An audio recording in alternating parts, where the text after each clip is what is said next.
Welcome to Between Data and Risk podcast. Today, our guest is Dr. Tripathi, Accenture's Managing Director, Global GTM Lead, who will be discussing with us the concept of AI and machine learning, the boundaries of their applications, potential for their misuse in business, and the resulting risks. Stay tuned.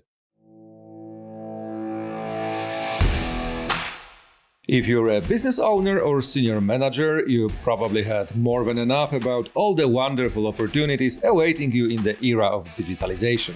Whether it is big data, cloud, data science, or whatever buzzword is currently trendy. If you would like to hear someone dissecting these claims and showing you what it actually takes to improve business processes, you're in the right place. This is Between Data and Risk, where we discuss real-life examples of what works and what doesn't in the world of business operations.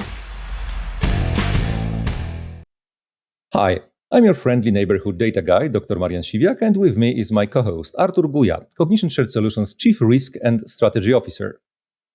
Hello. Welcome to the 13th episode of Between Data and Risk. Today, we'll be talking about the boundaries of machine learning and artificial intelligence. We are very excited to have with us today our guest, Managing Director, Global Go-To-Lead Market, Data, AI, Cloud Technology from Accenture, Dr. Tripathi, who agreed to share some of her experiences with us. Hello. Hello. Thank you for taking the time, Sue. Let me kind of start with a question for you. About 10 years ago, everything in the market suddenly started being marketed as intelligent. It became kind of an abused word, from toothbrushes to vacuum cleaners. And then since it became too cliche, the marketing people moved on to calling everything AI powered. So what are your thoughts when you see something marketed as AI powered? Well, first of all, let me thank you for inviting me to be part of this podcast. I'm equally excited, and that's a great question to ask. I think we should begin with our understanding of what we mean by the term AI powered. Because the first thing that I would say is our understanding. When I hear AI powered, I think it means different things to different people.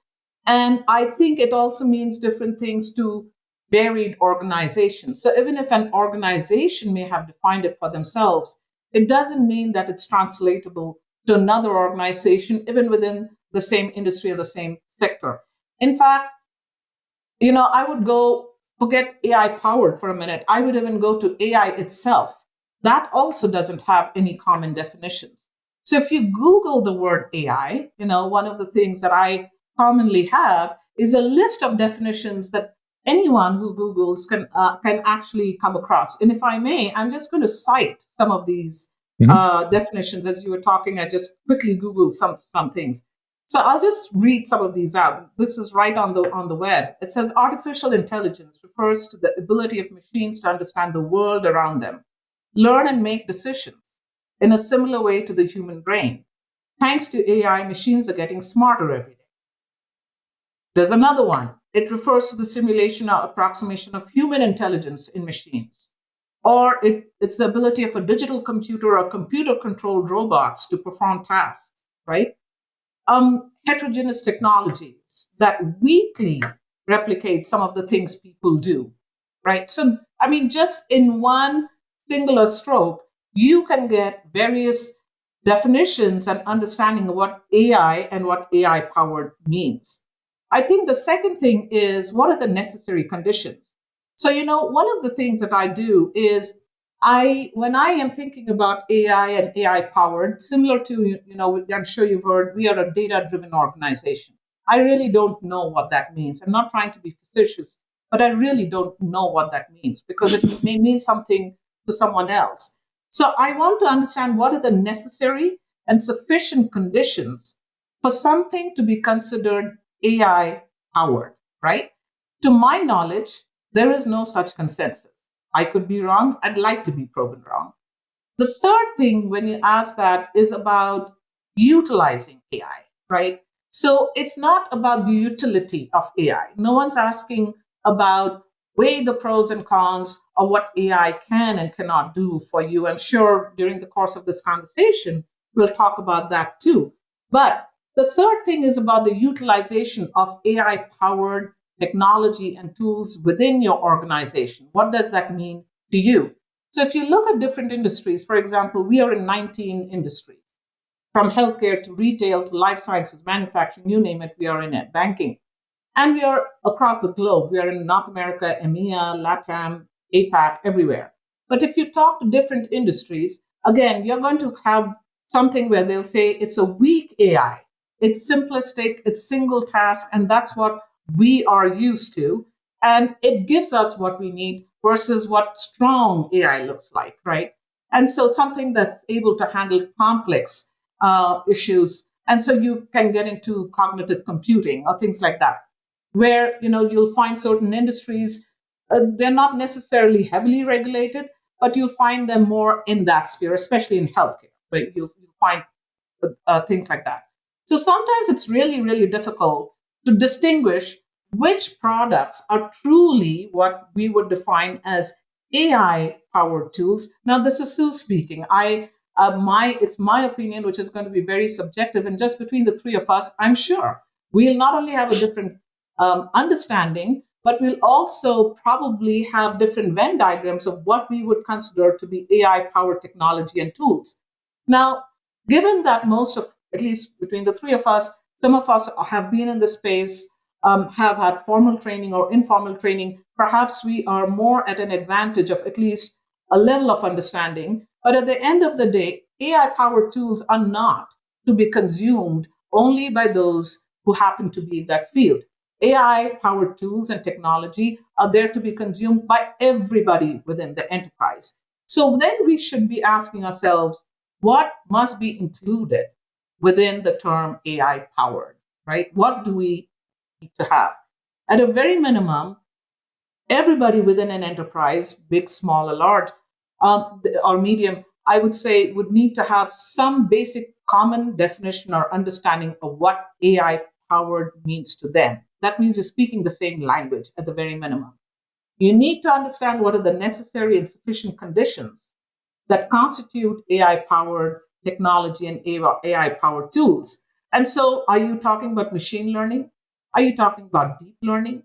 Are you talking about speech recognition and visual recognition? Are you talking about an NLP? All of that, right?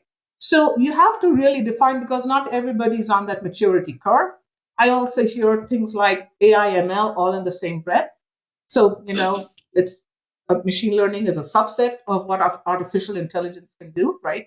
And so then the question, really, the root of what you're asking is, why do you want to be AI powered? The fact that you say as an organization that you are AI powered, and it's become just like the data driven thing, right? Everybody, just like what you said, what does it take to be AI powered?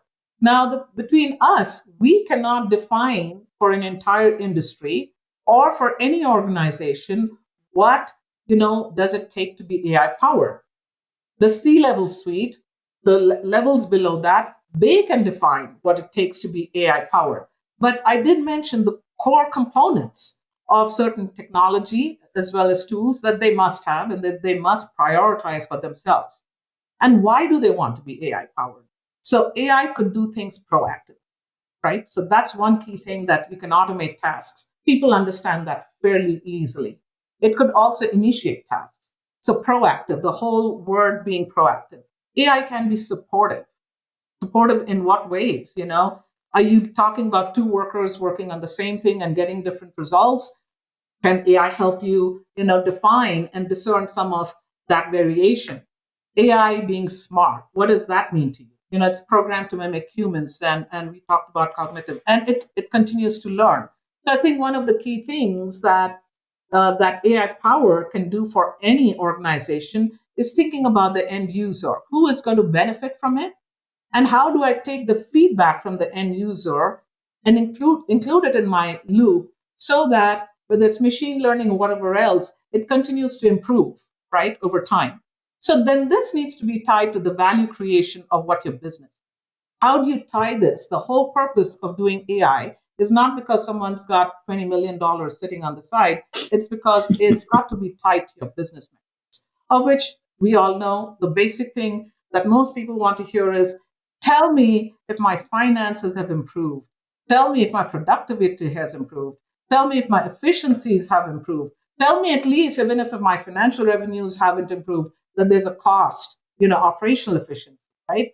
So I think that it has endless possibilities, but the list of endless possibilities needs to be defined by looking at what is the value of that AI power that you've defined, you've understood, you've created those necessary conditions, you've got machine learning, you've got deep learning, whatever you've invested in, but you have to tie it back to the business.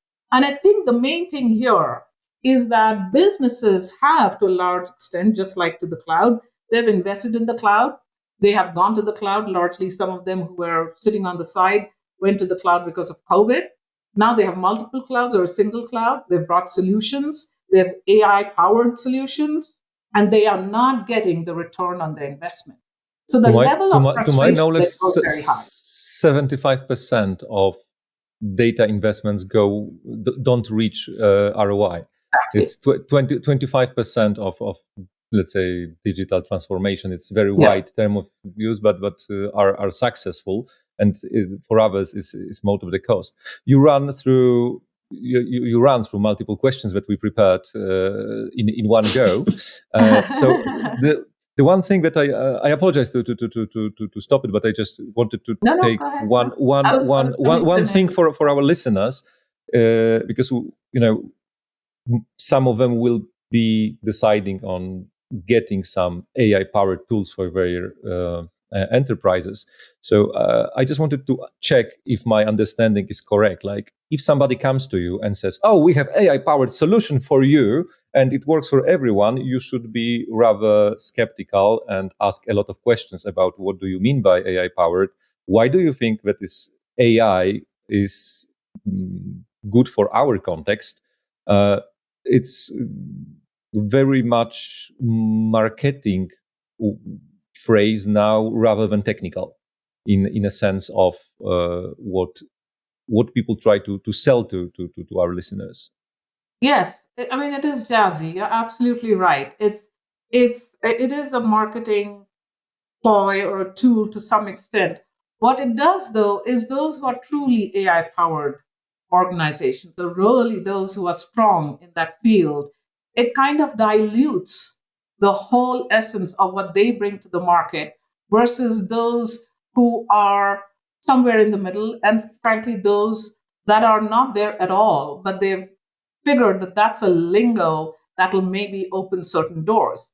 But at the end of the day, businesses are not going to invest if they don't see, the wares, the demonstration, concrete evidence. Because a lot of folks will ask for, where have you done this? Show me concrete evidence. Tell me an industry that you have worked in where, your solution actually helped.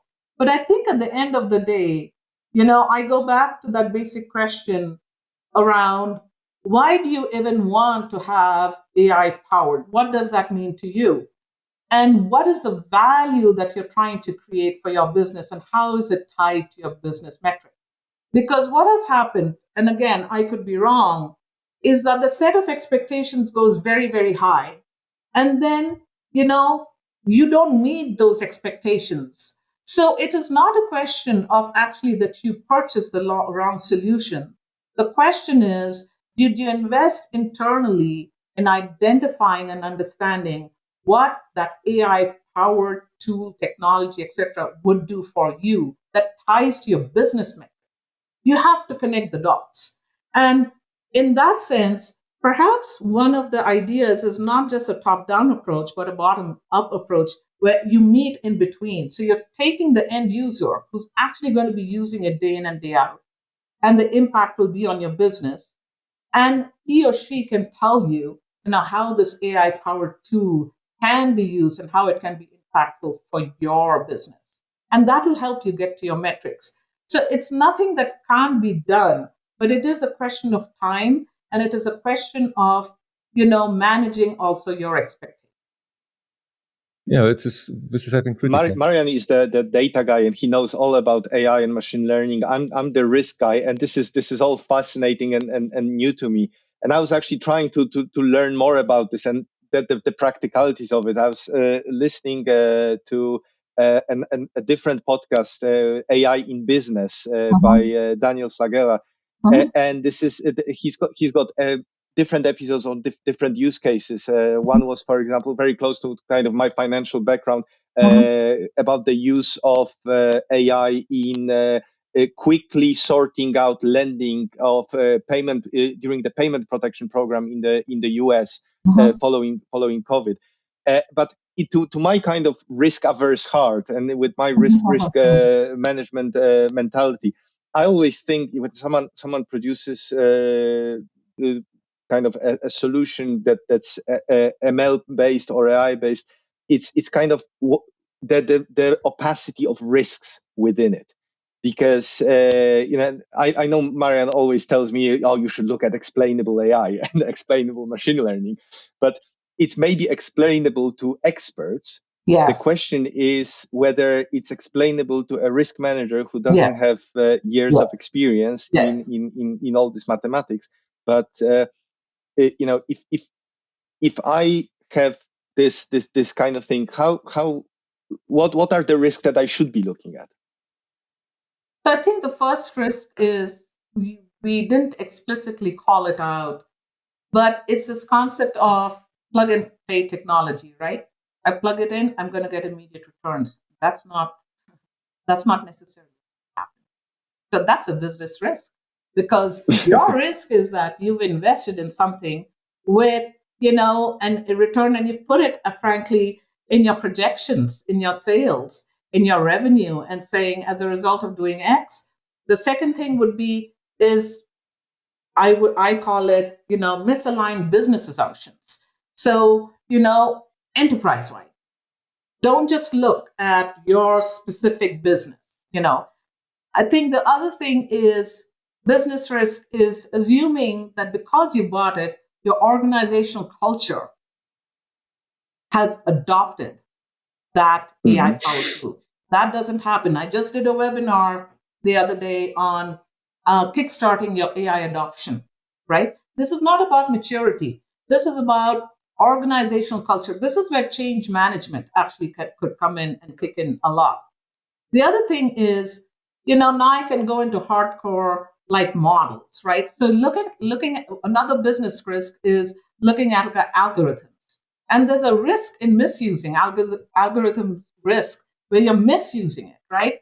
And that could be for a number of different factors, but it's also, I hate to say it, the lack of understanding something that's very complex, a complex AI model, for example, and you incorrectly interpret the results from the output from that, and you automatically assume, and this is my pet peeve for the longest time, is an output is an output is an output. It doesn't necessarily mean that it's going to get you to your outcomes. There has got to be a set of activities, things that you need to do to get to that financial metric. So your output, your AI output, one could be misinterpreted, could be very complex, and you could have missed certain factors, could have all kinds of inaccuracies, and could have bias in it. I'm not even going into the bias field because that's a whole different, world. There's an NIH grant that came out, I think, about a year and a half ago. And I love that because that was a public-private partnership where you had to, the whole purpose was reducing bias, so eliminating bias. And one way of doing that is to engage the students in academia with the professors who are teaching them and building the model with them so that you're not only going to get a pipeline of trained professionals down the road, but they know how to reduce the bias. And this was a spectrum of different genders and different people of different age groups. Anyway, different racial and ethnic. To our listeners, we can show, like, I think, two very strong examples of how the bias can be involuntarily introduced. One is in Google. Google realized at some point that their driving algorithms, they were semi-blind to people of color, because in the sets of photographs where computers were learning to recognize that there is a person on the road, the people of color were underrepresented. So these cars were biased towards not seeing people of color as people, which is pretty hard statement, but it was just involuntary bias caused by the wrong set of data used for training the AI. And the other one, there were experiments with AI used to support juridical systems and calculation of probability of making of re-entering the path of crime. And again, people of color, due to their address mainly, they were considered much higher. They were given much higher sentences for the same crimes, and let's say they had much lower leeway, if you like. Absolutely. Just because of the postcode. Nobody could actually say it's a skin color, but they could say postcode, which in many areas was actually irrelevant. So just to give obvious examples that if it can happen to company like Google, which lives and breathes AI, that they really, it wasn't. I'm not saying that it was malevolent, but they just made a mistake, and it was a mistake which could cost lives. Like assuming that all your data is really objective and nobody introduced any biases may be a bit optimistic, I think. Yeah, absolutely. And so I'll just finish some of my thoughts here, and then love to hear. So, one of the things that I think you were mentioning, Marion, earlier about stats. So I read somewhere fairly recently that only about 8% of firms who have invested in AI, only 8% of those firms have actually adopted AI. See, that is that's a whole adoption. So I think then the other pieces I think both of you alluded to was technology in and of itself, right? So something where having a complex algorithm that you have in your model, and you've reached a solution, and you've made a decision based on the solution, and it could be subject to all kinds of not only misinterpretation but malicious manipulation, right? So there is that risk, which is a business risk to you. Then there's a regulatory. Arthur, I know before we got on this, you were telling me that you've been the chief risk officer for HSBC, and so and you live in the banking world, so you understand this much more, perhaps, that Marion and I can ever comprehend. And so one of the things is around regulatory compliance, which banking would be prime candidate, right? And to justify to regulators, how decisions are made, right? It's not that you have the model and the model gave you a set of output. Regulators couldn't care less about what your AI output was. They're not, in that space. They want you to say how, your decision was made. And so you go back to say, this is my output, or this is my neural network, but there are some hidden decision making layers that are not evident to the average Joe or Jane within your own enterprise. Forget outside your enterprise.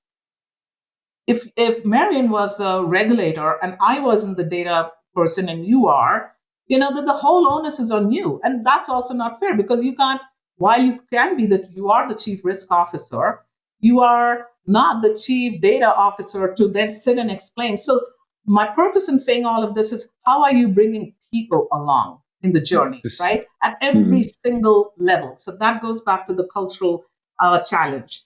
And I think then the last pieces are, I would say, about your product innovation.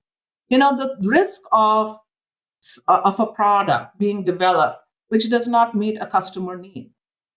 So you've gone down a rabbit hole, got all excited. You're using AI for the sake of AI. And it goes back to your initial question about, I am an AI-powered organization. But what are the related risks related to that help you meet your business, metrics, or it doesn't? And the last pieces would be around your supplier and your market. And what I mean by that in the market is you could rely quote unquote, over rely on a set of smaller number of vendors, third party AI vendors, who may or may not be equipped, frankly, to help you meet all your key enterprise-wide business metrics. That's what I mean by this. And then your suppliers also, right? So, it's not just a provider failure, but it's also a question of, do you have sufficient governance structures embedded? None of these, of what I'm saying, is on the AI vendor. It is on the organization. Absolutely. It is not just a strategy. Your strategy that converts, it's just like when you ideate something, right? You're not ideating for the heck of ideation. You're ideating of which 95% of that falls somewhere midway, and only 5% actually you can take to execution. But it is time well spent because, even in those failures, you learn a lot.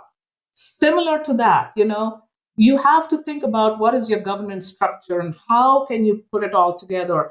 And while you have key people within an organization who are tasked, you have data governance, data, the risk, compliance, all of that, you have to cross-pollinate and you have to have key leadership. And then you need to have your data AI stewards and your change managers who are going to influence people to adopt it. Because the reality is, whether we want to acknowledge it or not, AI has already invaded our space, professionally as well as personally, right? We are using AI every day, each one of us on this planet. So the reality is, you may as well join and join in that bandwagon and say, let me understand this. I don't need to be a data or AI or tech person, but I need to understand it because it has an impact on me. Even if it's not your business, it has an impact on me. So this is why I say, it's just like technology. When technology came initially, no one knew how to use computers. People now use computers left, right, and center, all age groups. Right? I can give you a great example of my dad, who's no longer with us, but he learned how to use the computer. When he went to school, there were no computers, and he learned it, and he became proficient in it over time. Right? So it's all about adapting, but it's also about making it simplified enough where people begin to see the value of how that's going to impact them in their jobs. I think that's when you bring people in. Just saying that, hey, this is important is not, I don't think that's necessarily how you bring people in, but I think when people see the value of how it impacts them, what they can do, people are very smart. They will actually help you in making your journey better and more robust, both internally and externally. Something that you said is actually pretty close to our hearts, I think, because when we are running our consulting, let's say, services, and I guess the big player like you, similarly, but correct me if I'm wrong, because this is something that you might do differently. But let's see. What we do, we say, okay, we can let's say take some technology and align it with your business processes and show you like how different, in example, models can be used to predict some outcomes of some actions within some certain, we will get back to this accuracy. But now it's like, we can, as Arthur likes to say, we can, bring the horse to the water, but it's actually, your job to lead the change, to make it drink. It's, we do not, as a company, as a consultants, we do not dare to say that we are even able to drive the change. We can facilitate it, we can give you tools, some tips, but you as a leader, you as a senior manager, you as a CEO, a founder, you need to drive the change. You will not find reliable, honest consultants who will promise you that they will drive the change. They can facilitate and make it, let's say, efficient in some methodological sense of word sense. But so do we need kind of training, or well, not even training, but when you mentioned the internet and technology, and I think it's a great example because obviously internet is there's DNS, IP, there's a lot of technologies behind it, but the average person, average internet user has absolutely no idea about it. They go in front of a computer and pictures of kittens appear, and it's.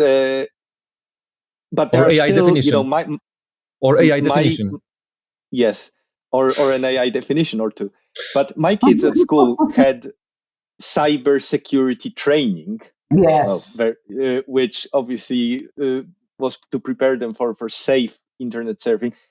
Are we kind of looking at some point having AI safety training for the average Joe and Jane to or maybe going a step level uh, for business people, for CEOs and founders, AI safety training where they learn about not about the mathematical basics of it necessarily, but about the kind of boundaries of it and where it should and should not be applied and what to look out for. Yes. I mean, if you look, and I shall not mention, but there are all kinds of articles, right? So if you look at what is called a risk management framework, right? It's out there. You could apply a risk management framework, which really helps you. There are 4 different stages of that risk management framework. And I'm not, advocating for one or the other. But if you do that along with your SWOT analysis, your strength, weakness, opportunities, and threat analysis, right? None of that is technical.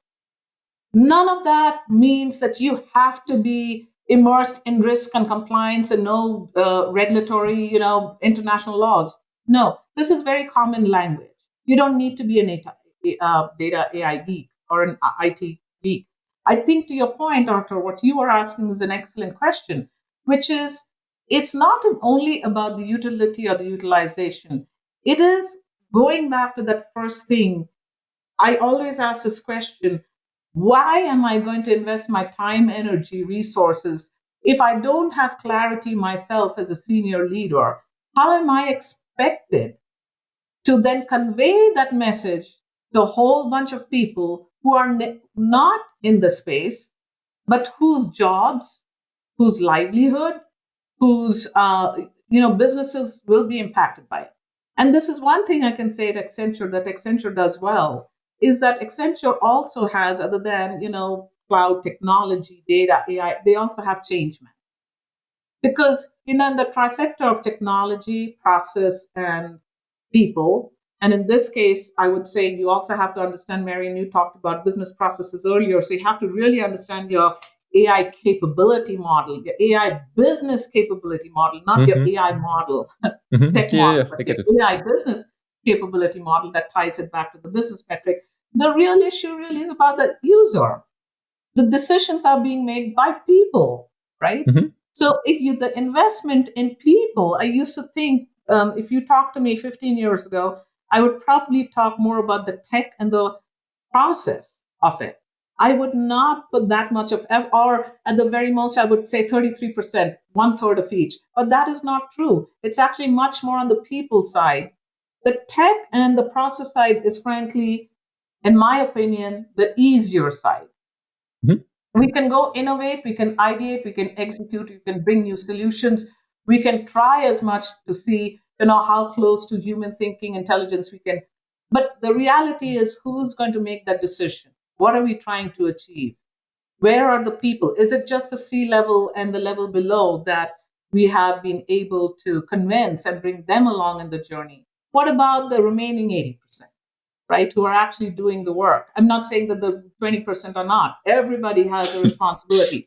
But a business doesn't function by itself with 3 people. A business needs all kinds of hues, colors, people with different backgrounds and good thinking to make that happen. I have a role, 780,000 other people that work at Accenture have a role. We all have roles. We all bring something to the table, and we all have limitations as well because we're human beings, and that's fine. But I think it goes back to, if you don't know what your business risks are, if you don't have a framework, please don't go create something new. There's plenty out there. Use that along with your SWOT analysis, and that'll tell you where to invest and what to do. I think that will get to that business framework. So, Arthur, I don't know whether I answered your question, but that thought just came to mind. Yeah, it's kind of very interesting. And a couple episodes back, we spoke to Dr. Sue Taffer about the knowledge transfer and education. Susan Taffer. Sorry, apologies, Dr. Susan Taffer, and about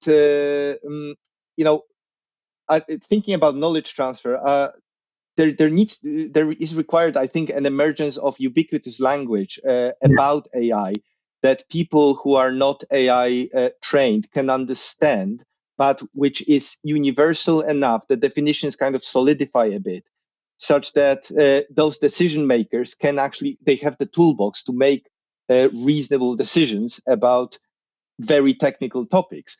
And I think this is what is still missing. And when you spoke before about the kind of the outcome of the algorithm being only the outcome, I got flashbacks. Output is output, but output is not outcome. It was this. Sorry. Yes. Yeah. Okay. I'm so excited about this. I'm trying to think faster than I can. So the output is the output, and I got flashbacks to 2008 because I was trading the markets back then for one of the banks, and the whole 2008 palaver happened because of a mathematical formula where people took the Gaussian copula, which people took the results of that formula to be holy writ, and didn't think about the implications, all the kind of connotations of that formula, and some basic assumptions that went into it. So I almost kind of imagined the next, say, 2028 crisis coming because someone implemented an AI somewhere on some machine learning, and it became so widespread, and people believed it so much that people kind of forgot that there's a very basic assumption going into it that doesn't matter anymore. We don't care about that. And you don't need to go that far as to 2028. You have in life sciences, you have a huge crisis now called repeatability crisis, which one of the reasons is forgetting about the assumptions coming to the very basic concept used by, in example, biologists, which is p-value, where there is an assumption of difference between two hypotheses. And it's in a time of big data and big high throughput experiments, this assumption no longer holds. It held in the experiments which were conducted for the last gazillion, let's say, years. But so all of a sudden, people are starting to discuss artifacts which result in, just due to the mathematical nature of p-value calculation, they just pop up as a statistically significant result. So you don't need to go. If you would calculate the billions of dollars spent on unnecessary research resulting from results based on p-values resulting again from just the mathematical assumption which doesn't hold true anymore, probably you would be close to the losses generated by 2008. No, but this is to point out the obvious. There's no AI or ML angle to that crisis, I think, or I failed to see one. It's mathematical. Yeah, it's assumption. I mean, it goes back. Yeah, I think it goes back to your original question, which is, what do you mean by being an AI-powered organization, right? Are you a point-in-time solution? Are you just, looking at a business or a sector? There's nothing right or wrong in that.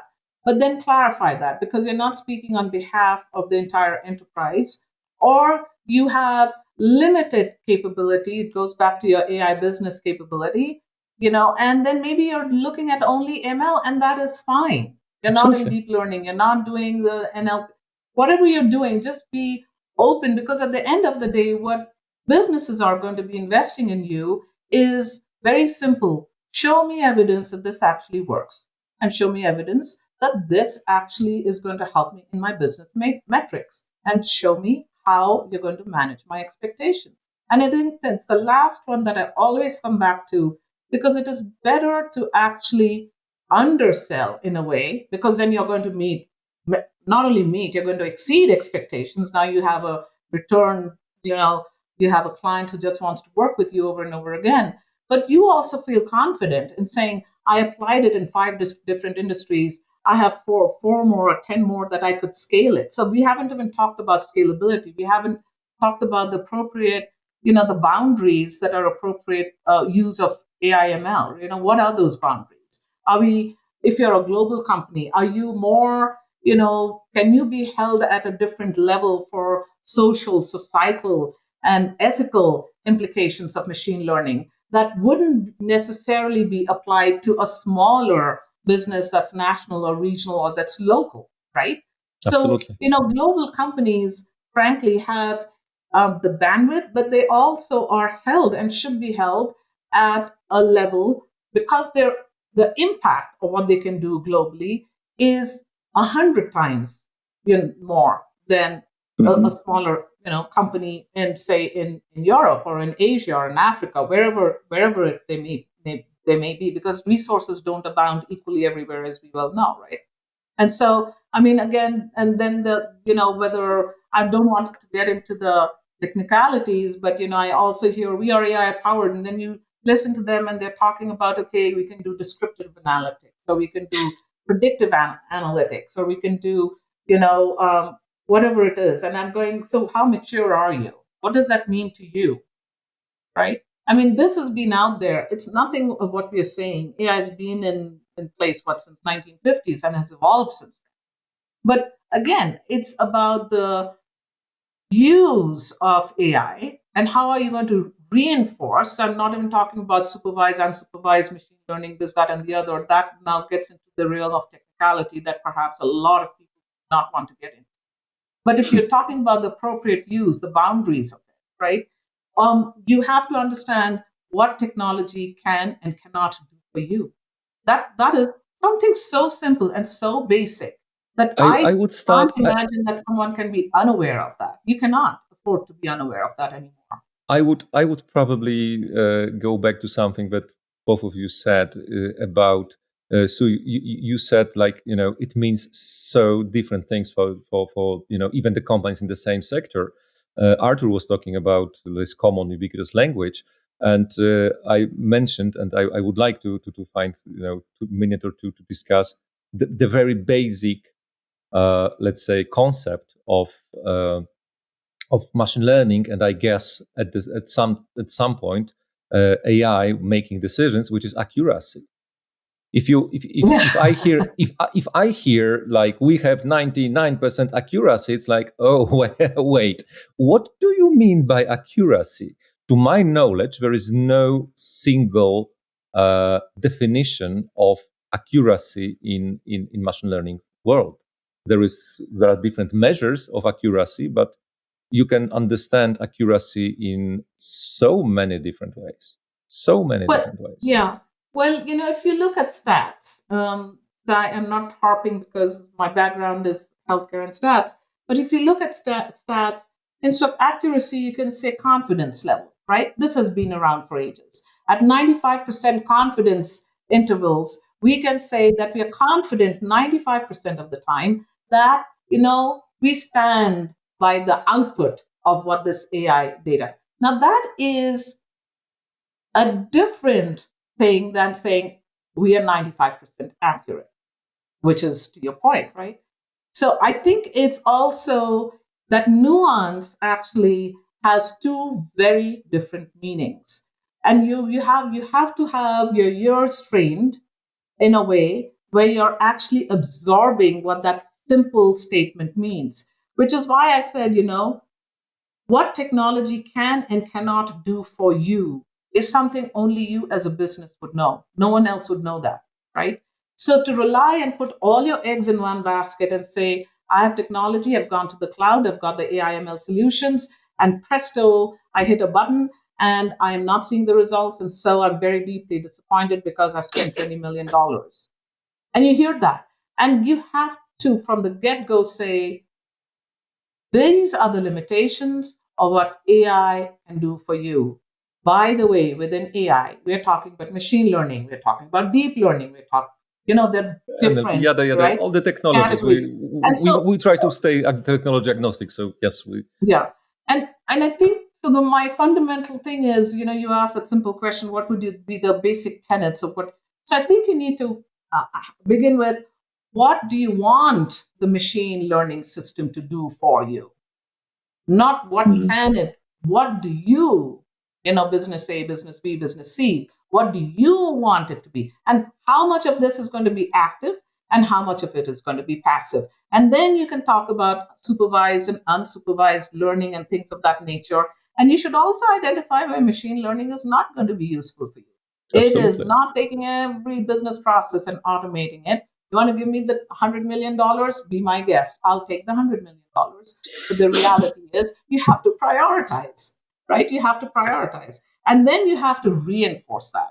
You have to reinforce learning, not only of your machines, but also of the people. That's what I mean. So Absolutely. you have to take a look at the whole enchilada of where it's useful, where you're getting the biggest bang for your buck, what is the lowest hanging fruit. I mean, if you're in sales, we always think about what is a win strategy, right? The reality is no business can say, global or otherwise, that they're always winning. There are losses that happen, right? So what have we learned from those losses?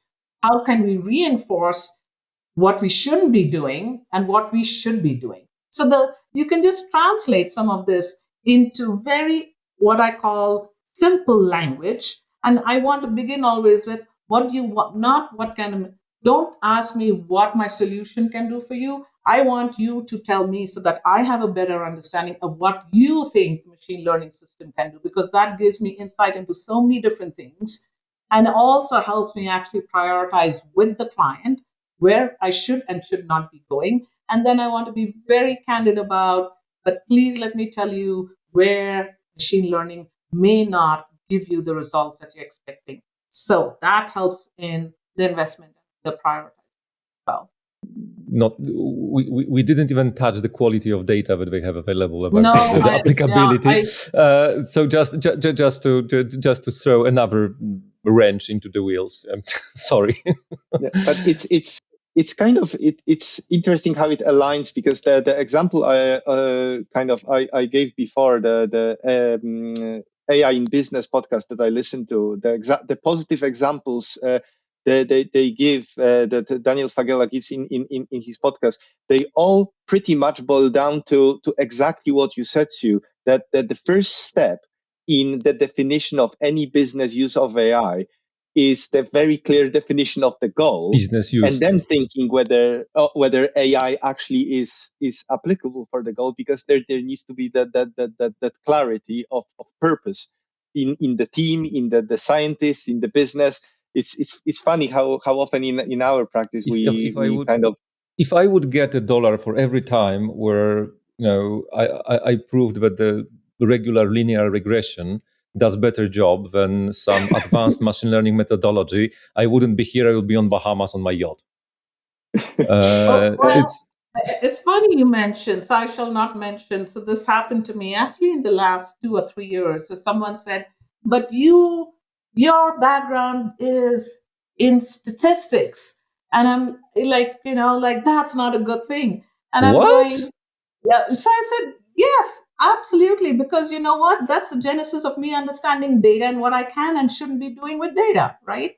You talked about data quality. Data quality happens to be a big issue agnostic of any industry. We cannot rely on the quality of data also because data comes from so many different sources nowadays, right?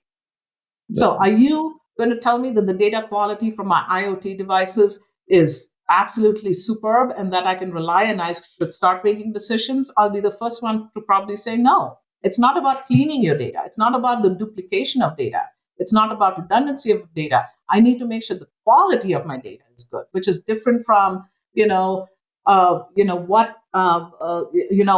it's different from redundancy and it's different from duplication. The technical cleanliness or cleanness of the data. No. It's right. I'm so surprised, and I'm furious about hearing that somebody could. I think the statistics should be at the core. Like it's my background is biophysics, and I spent a lot of time getting better and better in statistics. And because this is something that in my opinion would left me in the woods so many times if I wouldn't be able to spot, like, okay, but this data just does not hold the assumptions, like the distribution which is required for this methodology. It's the data from its very nature. It has different distributions, so I need to use the different methodology because I can put it there. It's something that got me many times really upset, and we spoke about it, like the inflation of the data science term, like scientific methods and statistics, which should come there, was replaced with machine learning. Now you say, I want to hire a data scientist. What will you get? 99% up to 100. You will get someone who finished some courses in machine learning. And I've been through that. Like, oh, we have an excellent data science team. Okay, let me talk to them. Yeah. When they spoke, it was good. Yeah. And I think there's a difference between how you can build an AI model, what data sets you want to put in it, how are you going to label your data, et cetera, et cetera. How do you want to categorize? And, I have come across some absolutely fabulous IT people, super smart. But then I sometimes get into the weeds on purpose because I want to understand that it's not just the design, but actually the building of it. And before I even get the output, when I go back and start taking a look at certain things, and I say, but the data that you're making it, say, relational, or you're saying these are the core sets of data, why did you put that in? Oh, because I thought, right? And that to me is very dangerous, because where is your subject matter expert? Absolutely, especially when it comes to healthcare, especially when it comes to banking and finance. You do not have that. You can't just take 3 data sets and just put it and make your model, right? You have to be very, very, very careful. And there are times, I said this with a lot of love to one of my ex-colleagues, professional love, that, I think you're a fabulous IT person. Undoubtedly, I will come to you to build, but I will never come to you to tell me what should go into that model. The fact that you took 3 data sets, and thank God I asked you, because 3 months later, I would have had gobbledygook, right? And I don't want gobbledygook. No one wants that. And then I would have been mad at myself, not at anybody else, saying, why didn't you stop this? Because, it's going back to time and speed and all of that. So it's goes back actually to something that Arthur had asked earlier, which is your risk factors. And I think sometimes, especially when it comes to this area, people talk about it, but are they actually applying that risk framework, right? So are you identifying? Are you assessing? Are you controlling? Are you doing continuous monitoring and oversight? This has elements of quality management. This has elements of lean management. This has elements of change management. You can create your CQI, your continuous quality improvement. That's what, to me, AI also speaks about, right? You're reinforcing, you're learning, you're changing. And you're creating a very structured approach, structured identification approach to pinpoint the critical risks. That is equally important as much as connecting the dot to your business metric, right? And so you're instituting this enterprise-wide controls, not just for a specific business group, but you're also reinforcing some of those specific controls depending on the nature of that. Arthur can tell at least me much more than I know about risk management, about what is a business risk. It's not just the investment, but what is the business risk? What can my model do and cannot do? And what is the business risk when I'm saying here are the decisions that can be made as a result of that's tied to your model output. So I know that probably I'm speaking too much, and you guys had a set of questions that I may or may not be speaking. But what you said just brought something to my mind, because if I understand correctly, you are talking about the bringing closer the AI specialists or machine learning specialists and business people, bringing them closer so they work together, but they don't create this overlap where suddenly AI people make business decisions and business people make AI modeling decisions, and it all goes to pot. But Marian is a big fan of data mesh, and which is supposed to bring data people and business people closer together. Being an author of a first practical application book doesn't make me a fan. I'm just You just talk about it all the time. I just talk about it. But maybe we should propose kind of an AI mesh where we bring AI You don't need to. specialist. If you will have data mesh, the AI or it's a part of the data world. As much as they would like to forget about their heritage, AI is a part of the AI is a part of the data. So if you have data specialists and business specialists, but you don't have your AI specialist in the different room, you should talk to the guys. Like, guys, come back to the flock. It's pretty much like saying that biology is just applied physics, and applied chemistry, and chemistry is just applied physics. And physics is applied mathematics. And mathematics is just applied statistics. And statistics and is don't just say applied that philosophy. to my brother. My brother's a professor of a PhD in mathematics. I think mathematicians probably view themselves differently from statisticians.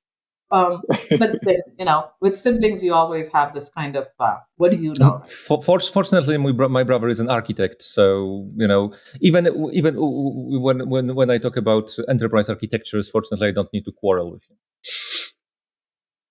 No, I would never claim to have that depth of understanding that a mathematician has, for sure, and not just my brother, but high regard for anyone in any field. Absolutely. For what they bring to the table. But going back to what both of you were saying, it's yes, understanding your role and understanding how this word called "let's collaborate," which basically means I don't know what it means, because collaboration could mean that you're actually working together, side by side. It could mean that you're baton passing. I've done my piece, now you need to do your piece, and it becomes a circle.